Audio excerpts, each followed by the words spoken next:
Jeg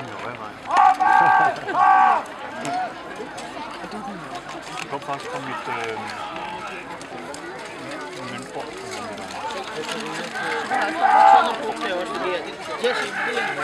Sammenstød på sammenstød med de tyske med de forskellige tyske stormænd.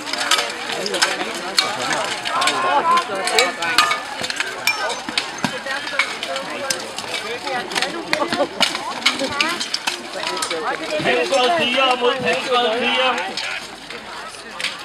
Ned igennem Pommern. Det kan man sige, hvem der så slår sådan noget.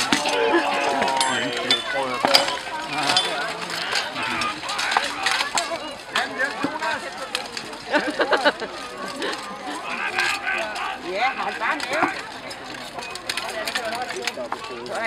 Jo. Og en pister.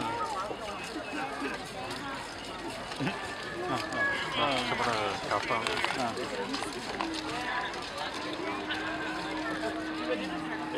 Varmen dræber om hornhænden.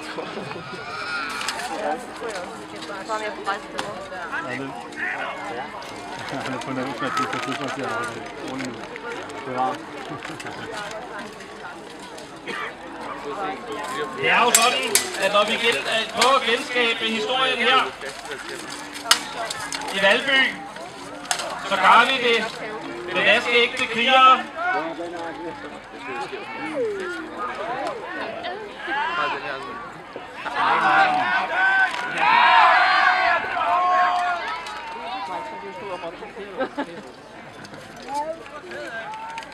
Og vaskeægte krigere, de slås for at vinde.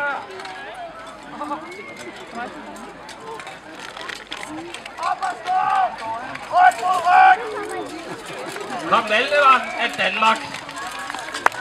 For samtidig nok, han vandrede mod Berlin, da han kom til Berlin, så var det sådan set nok. Den tyske kejser sagde, at det er okay, din fætter Ludvig får lov til at blive i Brandenburg. Den tyske Valdemar, ham flyttede lige lidt længere sydpå. Men han fik faktisk lov til at overleve, indtil den danske kong Valdemar kom igen et par år senere. Disse slag har vi vist for jer i dag med vores soldater her, der har kæmpet og svedt for jer. Der ligger lidt blod herovre.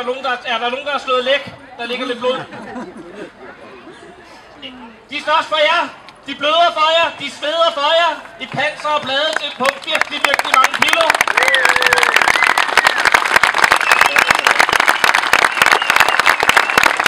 Jeg håber, at I har lyttet dem. Jeg håber, vi har fået dækket jeres blodtørst.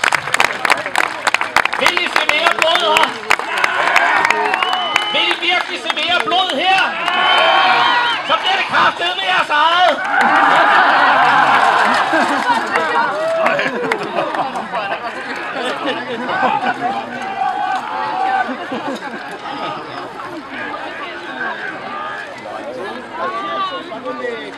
Skal vi have frokost?